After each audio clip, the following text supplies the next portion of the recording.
Bom, gente, eu quero trazer uma outra questão agora. Depois do pedido de vista, o STF retomou o julgamento de Carla Zambelli. Vamos conversar então com o André Anelli, e esse julgamento se refere àquela perseguição de Carla Zambelli com arma em punho atrás de um jornalista nas vésperas das eleições de 2022 aqui em São Paulo. Como é que fica essa situação? E Nunes Marques já divergiu dos outros ministros, né, Anelli? Exatamente isso, Evandro. O julgamento foi retomado com o voto do ministro Cássio Nunes Marques, que havia pedido mais tempo para a análise desse caso em março, e até o momento ele foi o único a votar pela absolvição da deputada federal Carla Zambelli, e ele também não divulgou esse voto dele por escrito. Mesmo assim, quando o caso foi julgado pela primeira vez, já havia sido alcançada a maioria pela condenação da parlamentar a 5 anos e 3 meses de prisão em regime semiaberto. 6 ministros votaram até o momento pela condenação. O relator Gilmar Mendes, também Alexandre de Moraes, Carmen Lúcia, Flávio Dino, Cristiano Zanin e Dias Toffoli. Todos eles seguiram o entendimento de Gilmar Mendes, do relator, que votou também pela perda do mandato em função da condenação criminal. A gente relembra que a ação penal julgada agora pelo STF está relacionada àquele episódio em que Zambelli sacou uma arma de fogo numa via pública de São Paulo e apontou para o jornalista Luan Araújo, que foi perseguido até uma lanchonete onde ele tentou se proteger. Esse caso ocorreu às vésperas do segundo turno das eleições de 2022 e a perseguição começou depois que Zambelli e Luan trocaram provocações durante um ato político. O caso é julgado no plenário virtual e os demais ministros têm até a sexta-feira que vem para votar. Restam os votos de Luiz Roberto Barroso, André Mendonça, Luiz Fux e Fachin. Evandro. Muito obrigado, viu, Anelli? Um abraço para você.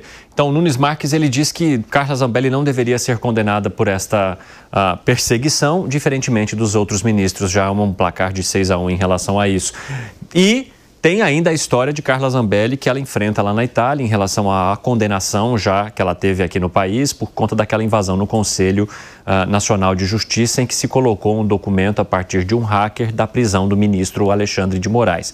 Carla Zambelli está vivendo assim uma situação bastante complicada porque diz que como houve o corte do salário e de outros rendimentos dela, ela não tem dinheiro sequer para comprar um shampoo dentro do presídio, shampoo que custaria, se não me engano, cerca de 3 euros. E aí ela não teria dinheiro para pagar isso. E agora tem esse julgamento que acontece aqui no Brasil também em relação àquela perseguição. Fala, Gani. Olha só, em relação a esse julgamento, eu tive a oportunidade de conversar com a Carla Zambelli já faz um tempo e ouvir a versão dela. E, inclusive, isso aconteceu em frente a um prédio que eu morei muito tempo, né? Ela disse que agiu em legítima defesa. Ela estava... A situação da perseguição aconteceu em frente a um prédio onde você já morou. E aí, ela agiu em legítima defesa porque ela estava sendo fortemente xingada, ela estava com o filho dela, pediu para parar. E aí, num determinado momento, que alguém saiu correndo atrás, a arma, acho que de quem estava com ela, a pessoa caiu no chão e disparou, e ela achou até que fosse um tiro, foi quando ela deu a voz de prisão. Eu acho que foi uma situação ali tensa, mas ela acabou agindo no seu direito de legítima defesa. Eu concordo aí com o voto do ministro Nunes Marques, com o posicionamento dele. Agora, de qualquer maneira, independentemente aqui da minha opinião, a situação para ela fica bastante complicada, porque é mais um julgamento, sendo que no outro é o principal, onde ela já está com bastante problemas com a justiça. Piperno, vejo que Vossa Excelência diverge aqui do nosso ministro Alan Gani.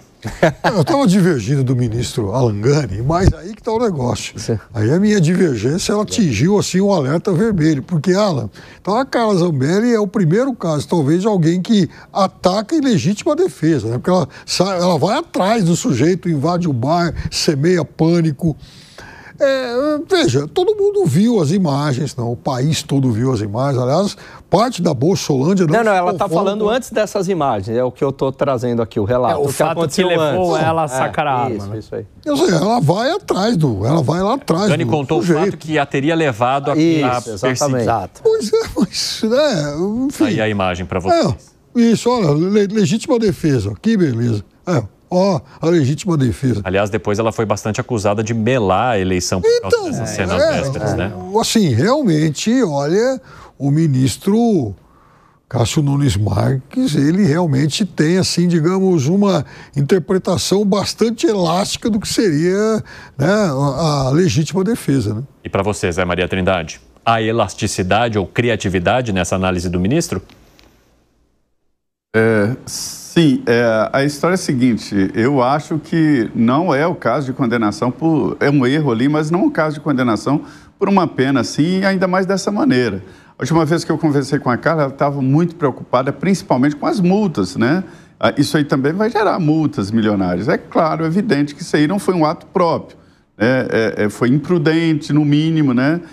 Colocou em risco várias pessoas, ela entrou numa padaria ou numa lanchonete, as pessoas ficaram muito assustadas, a arma poderia disparar no momento que ela tropeçasse ou alguma coisa assim, e feriu uma pessoa que não tinha nada a ver com isso. Eu sou totalmente a favor, aí já entra no outro debate, do porte de armas em casa, não a posse para você andar na rua.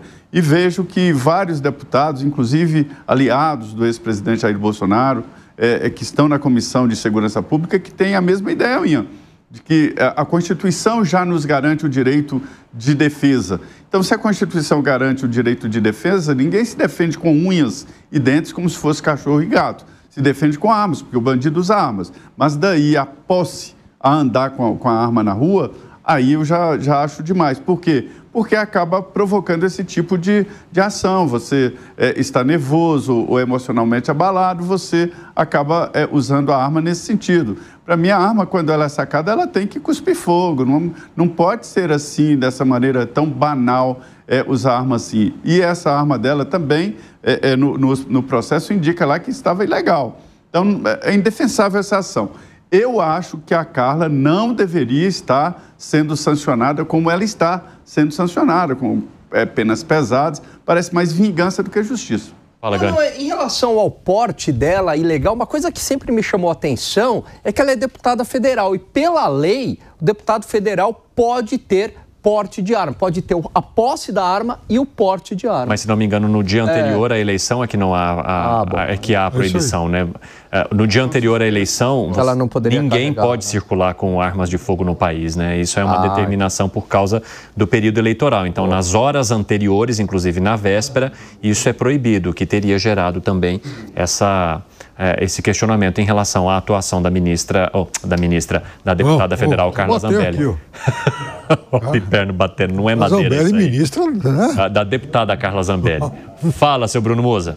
Bom, eu obviamente sou pró a liberdade do cidadão se armar, mas claro que isso também impõe determinados limites, como muito bem dito pelo Zé Maria Trindade. Principalmente pessoas responsáveis que portam armas, eles devem ter todo um treinamento e serem responsáveis com esses atos. Então, agora, na sociedade de hoje, me parece que a gente julga tudo por um recorte muito pequeno. Veja, a gente é capaz de julgar por um recorte de 3 segundos vendo ela atravessar a rua com uma arma na mão e a gente esquece o que pode ter levado ela àquilo.